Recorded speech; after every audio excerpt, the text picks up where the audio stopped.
So my pattern was that I would choose people that would be quite destructive for me, that would cause me a lot of heartache, because that's what I believe relationships are all about.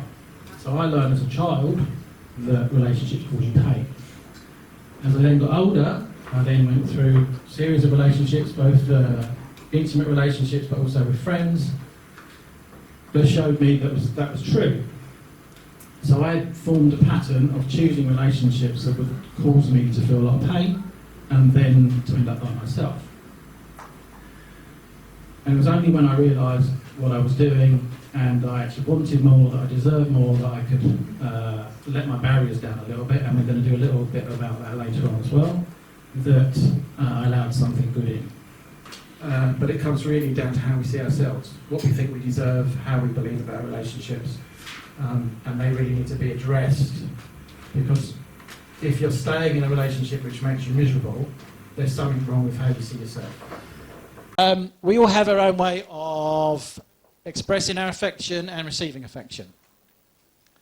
In a relationship, this can cause problems, because if I am a cuddly person and you're a wordy person and I cuddle you a lot, but you want me to tell you that I love you, you will never feel like I love you, because I could be giving you all the cuddles in the world because that's my love language, and then you're saying, but you never say it. You never tell me you love me. Oh, yeah, but I cuddle you all the time. Yeah, but you never tell me. So what we need to do is figure out what the love language is in the relationship that we've got.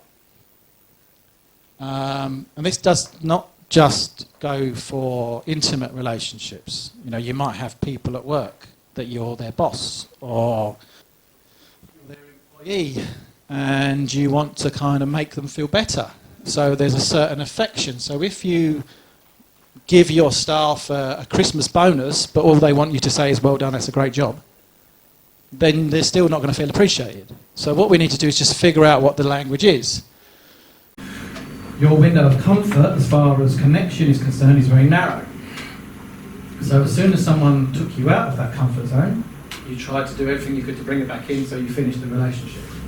That brought you back into your window of comfort. And we learn that as we grow up. We say, oh, this hurts, don't do that. This hurts, don't do that. Oh, this is okay, I'll do that. And then everything that works for us falls into our window. The more we work on ourselves, the wider our window of comfort becomes. So therefore, not many things shake us enough to make us to want to drag it back in. So if we're working from this space, then everything will make us uncomfortable. And then we will use everything that we have got in our toolbox to bring it back in. So we could be manipulative, we could people please, we could do anything that we think will work to get ourselves back into our own space, which is safety. Because our brain is saying, this is your safe space. It's not safe, it causes you lots of problems, but you're very comfortable there, so therefore that's where you're going to sit. Now, your primary instinct for your brain is survival. So your brain is there to keep you alive. So when you're born, your brain's primary function is to learn how to live. If you have a belief system that overrides your survival mechanism, then you know how powerful it can be.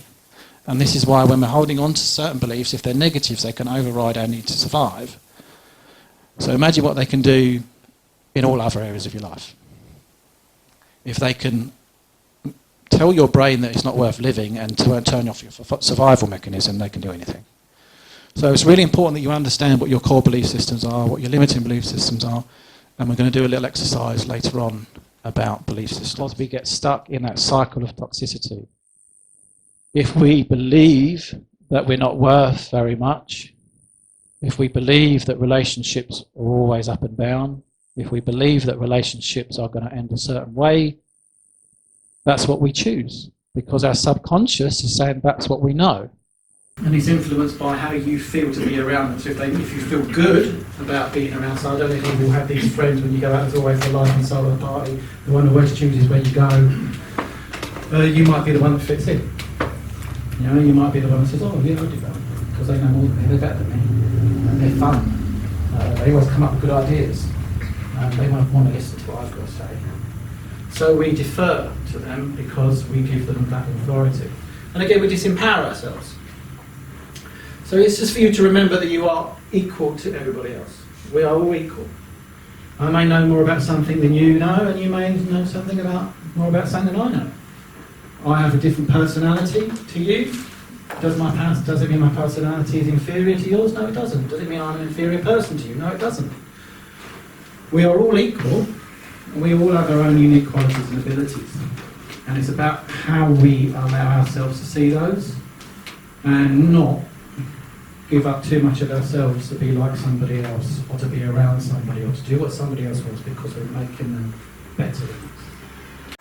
So I came today because I am always interested in knowing more about what keeps people away from the success that they want in life. So everything, I know that it's always something to learn. Got so much more in-depth insight into a lot of the stuff that other courses had kind of rushed through. It was a nice slow pace, it was really relaxed atmosphere, and it was really good way to learn, a good environment to learn in. Because of his way of speaking, his points of view, there is always a new angle to consider. And John talks about authenticity, he talks about not taking things personally, and I think, even though these are things that I practice on a daily basis, still, it all resonates with me and it makes total sense. John explains it also easily and, pragmatic. I like it, yeah.